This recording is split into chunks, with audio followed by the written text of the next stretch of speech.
appreciate you all coming here this morning. So I'm gonna talk about stress, sleep loss, and job performance. I could talk to them about a wellness program, and they're like, "Well, I don't need it. We're doing fine." Right? It's because they don't know.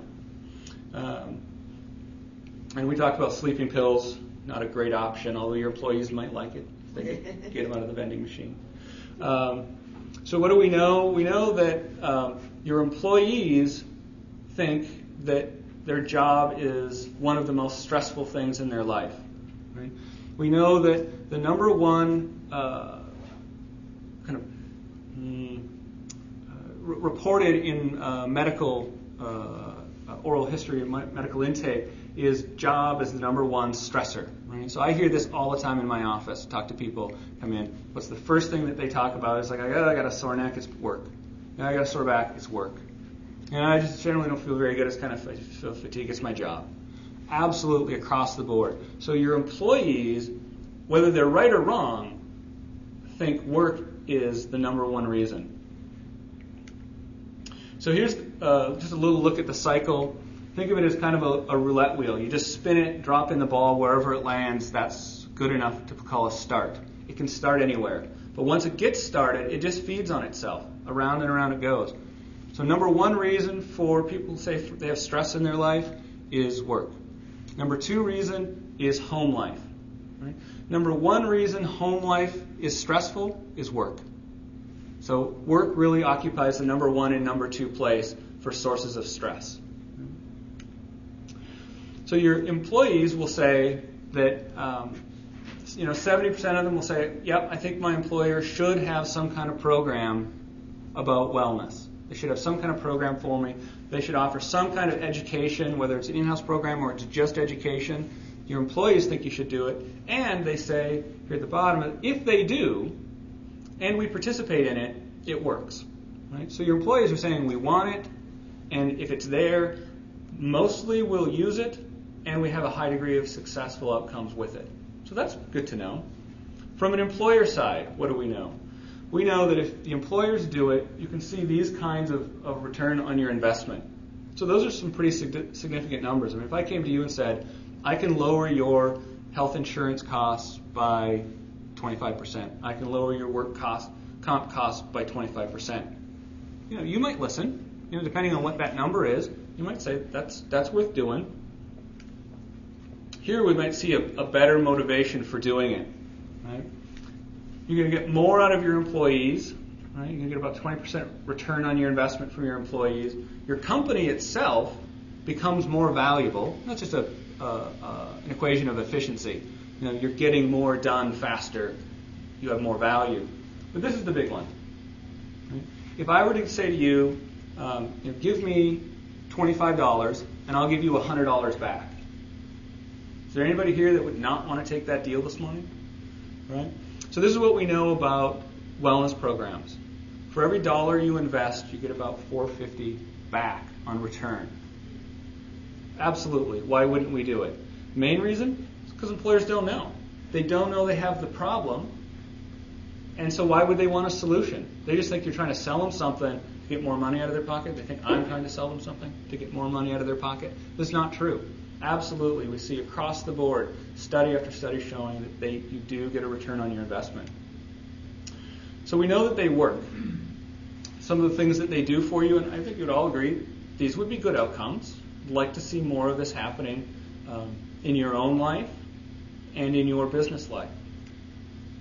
So about wellness programs, the main thing about them is that they need to be a part of the culture. Right? The office place, the workplace has to really have it as a cultural value. Right? It has to be important. You have to, lead by example. When I worked at the university, we had a really wonderful kind of pioneering center within the Boynton Health Services, the public health department. It was called The Well, and it was an area that was set aside with cushy chairs and couches and healthy food available, and they had biofeedback machines and blood pressure testing, and they offered classes in Tai Chi and yoga, and it was a very robust program.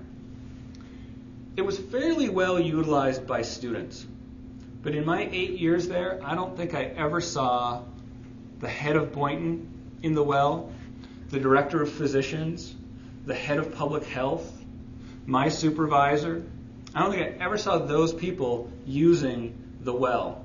And consequently, none of the doctors did, none of the nurses did, none of the other staff did. Right? So if you don't lead by example, then your programs don't really work. Right? So this is one of the things that is important. If you're going to do it, you have to really do it. And then down here, we talk a little bit about, what doesn't work.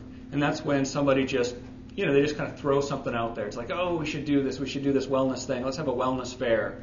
And your employees kind of trudge through. You dangle some carrot, free lunch, and they trudge through and pick up the brochures, drop them in the recycling, hopefully, and that's it. Right? You as an employer get to say, well, look at us, we did that. That was really good.